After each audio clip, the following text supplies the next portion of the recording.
Welcome back, guys. In this lesson, we are going to implement an infinite map because one of my students asked for it, so let's do it.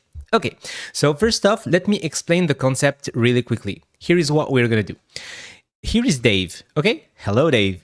How are you? It's been a long time. Anyway, so let's imagine that we've got 9 pieces of terrain, okay? These 9 chunks will be really similar. These will be the same, actually. So it's going to be one prefab.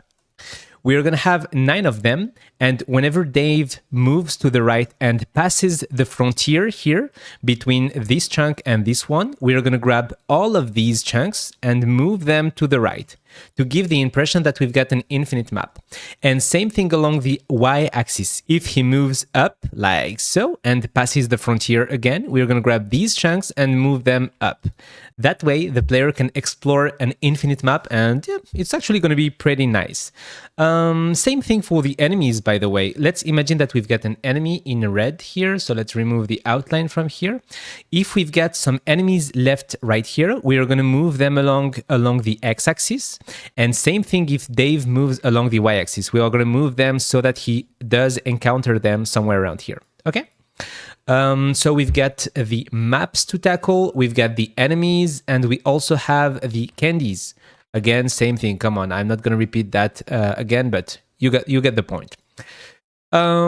This is the basic concept, so I think we can jump right in. Okay, let's tackle the first thing. We need to create our map prefab, okay? So I'm going to expand the environment here. We've got the grid, vegetation, and tile map. For now, we can simply disable our grid because it's not relevant anymore. And we can create a new game object that will hold our infinite map. So infinite map. Infinite. Okay, here we go. We are going to grab the same vegetation, but first off, I'm going to create a new game object that will hold our map prefab, let's say, or maybe chunk. Let's actually call it map chunk. Perfect. This map chunk will have a white background, so we can select 2D objects, sprites, square. Let's call it background. Here we go. We are going to drop it in the bottom sorting layer and set its ordering layer to -5. For the scale, let's use 50 by 50. Yep, seems decent, actually. It does need to encapsulate the camera view here so that the player cannot see outside of the chunks. All right, but you know what? Just before that, what I'm going to do is actually create a branch here because I don't want to mess with the main branch. So what we're going to do, I've already done that, but create a new branch and let's call it Infinite Map Course. Let's create the branch and leave my changes on main or let's bring the changes to Infinite Map Course actually, because I've created the Infinite Map chunk and so on. Okay, here we go. Now we can go on. We are not going to mess with the main branch. Perfect.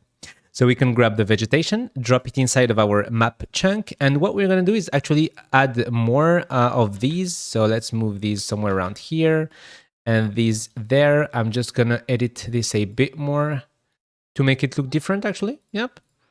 Let's grab this here and this somewhere around here. Perfect. So this is our chunk. We can now turn it into a prefab. So let's open our prefabs folder. Let's create a new folder for our infinite map. Like so. We can grab the chunk, drop it here. Perfect. We've got our chunk. So now let's create a new script to create our 9 pieces here. Remember? These ones. So let's go back to Unity. We are going to open the scripts folder, create a new folder for the infinite map again. Infinite map. Here we go. Right click, create a new C# script, and let's call it infinite map. Perfect. Once it's done compiling, I'm going to grab it and drop it here. Nice. Let's remove the map chunk from here and open our infinite map script. This one is actually going to be really simple. So the first thing we need is a reference to our map. So let's create a new header for our elements again, serialize field, private game object, and let's call it map chunk prefab. Here we go. We're also going to need a reference to its size. So let's add a new header for the settings. Serialize field, private float. Let's call it map chunk size. Here we go. So at start, let's generate our map. Generate map. Let's remove the update method and create the method. Private void generate map. Here we go. Inside of here, we are going to have two loops, one for the x-axis and one for the y-axis. So for x from -1 to 1, but it needs to be less or equals to 1, like so.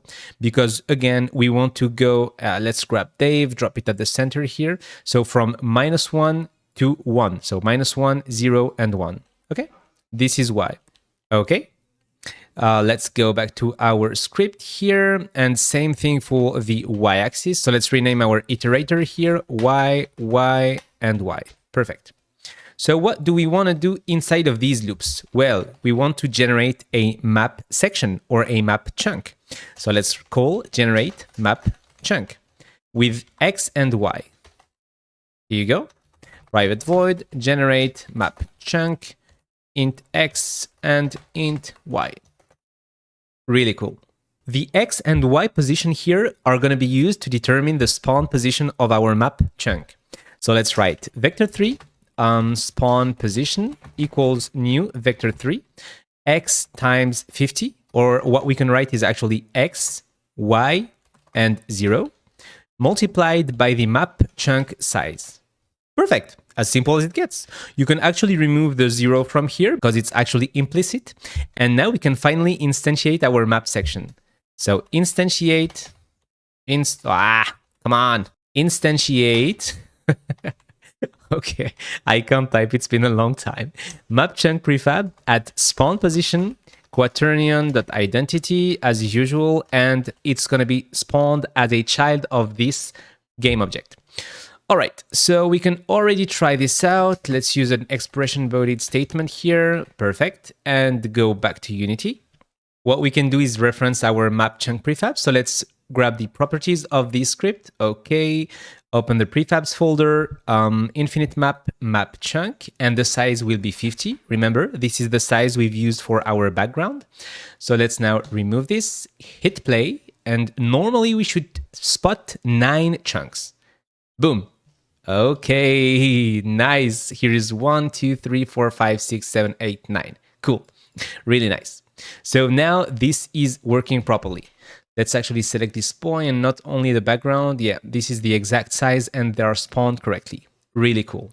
So now what we're going to do is unclump the camera, because if I hit Ctrl Z first, let's actually redrop them at their correct position.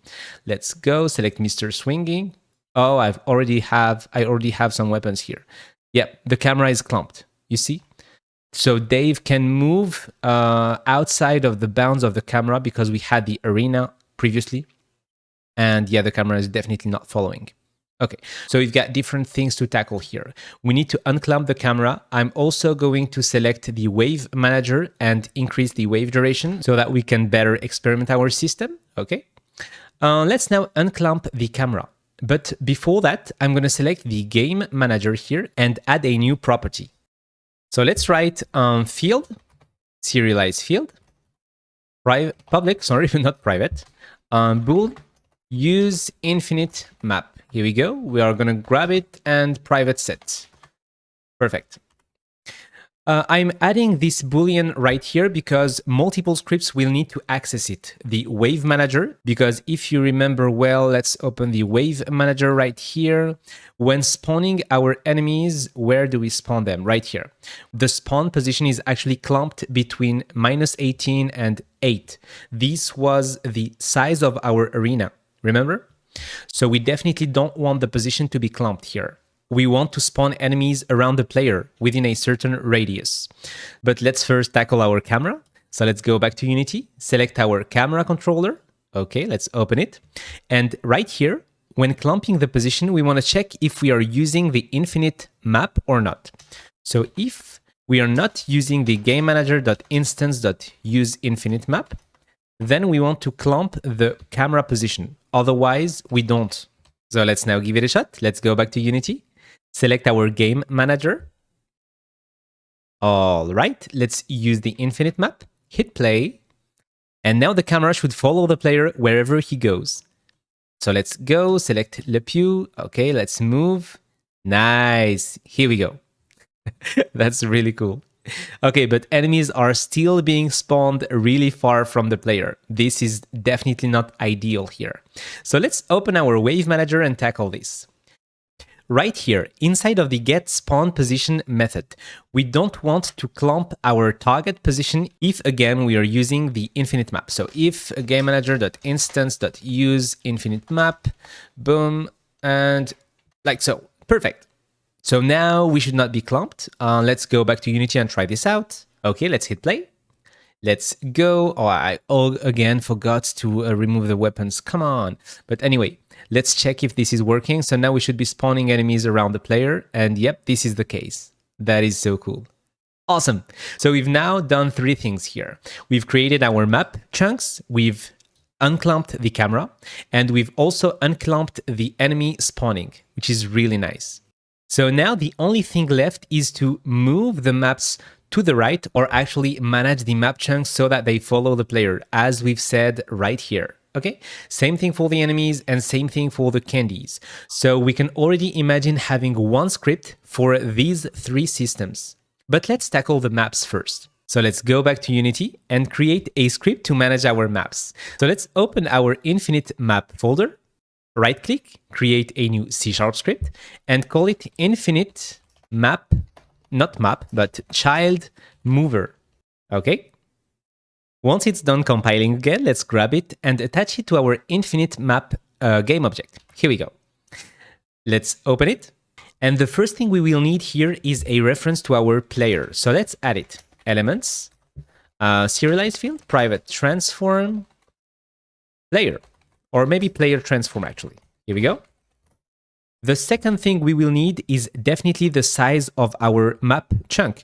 Because remember, we need to know whenever Dave crosses the boundary between 2 map chunks. So let's also add that variable. Settings, serialized field, private float, map chunk, size. Here we go. Perfect. And once we've got this, we're ready to move our maps. So let's create a method to do just that. Inside of the update method, we are going to call the update children method, or maybe move children. Call it wherever you want. You know me. I'm definitely not the best at finding names for my methods and variables. Private void update children. Okay, boom, like so. Perfect. Inside of here, we are going to loop through all of our children, not our children, but come on, the game object's children. Come on, you know what I mean. Anyway, so let's create a loop and iterate through all of the children of this game object. So from I equals 0 to transform.child count, what do we want to do? Well, first off, let's stall that child. So transform child equals transform.getChild at index I. Here we go. Then what we're going to do is calculate the distance between the player and the map chunk. So this distance right here, let's say. So the center of our map towards the center of our player. Let's add another color for this. Okay, red. Yep, seems correct. Okay, and once we've got that distance, we're going to check if it's greater than a certain threshold, so half the size of our map chunk for the maps, but it's going to be a different size for the enemies and candies or drops in general, because we want to move them earlier, especially for the enemies actually.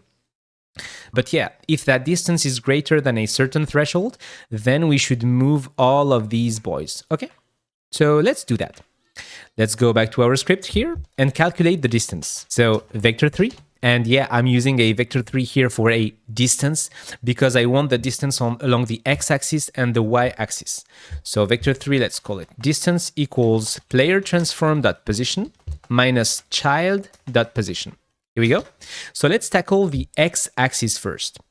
If mathf.absolute value of the distance .x is greater than the map chunk size times a certain threshold. So let's actually drop this threshold somewhere around here. For the maps, it's actually half the size. Half the size of a chunk. So private float, let's call it distance threshold. equals 0.5. This can be the default value here. So let's drop it here. So if the distance is greater than this value, what we're going to do is move the child, so the map in our case, to the right or to the left, depending on the sign of this value here, okay? Because the player can be going right or going left, right? Not left, right? Anyway, so we want to move the child. So child dot position plus equals vector3 dot right times the distance threshold times the map chunk size times the sign, so mathf dot sign of our distance dot x. Okay, so this is to determine if the player is going left or right. This value here determines our threshold, the one we've set. Okay, we can actually store this somewhere around here and use it there and there, just to prevent repeating the same line over and over again, of course. So float, let's call it distance, or maybe map threshold. Oh, come on, I'm bad at finding names. Let's call it calculated distance threshold equals map chunk size times distance threshold, and it's actually the same size in characters as as this, but at least we are not repeating the same line over and over again. Yep, this is it for the x-axis at least. Okay, got it? If not, please leave a comment down there and I'm going to try and explain in another way or help a little bit more. But it's not it here. Let's go back to our drawing. I'm going to move these to the left. Okay, somewhere around here. Let's remove these two just to have a clearer understanding. We've got Dave here at the center. Let's rethink about this here. Imagine Dave going to the right. If he crosses this boundary right here, we need to move these chunks, right? So how far is Dave from the center of these chunks along the x-axis? As always, it's far from one chunk size, okay, plus 1/2.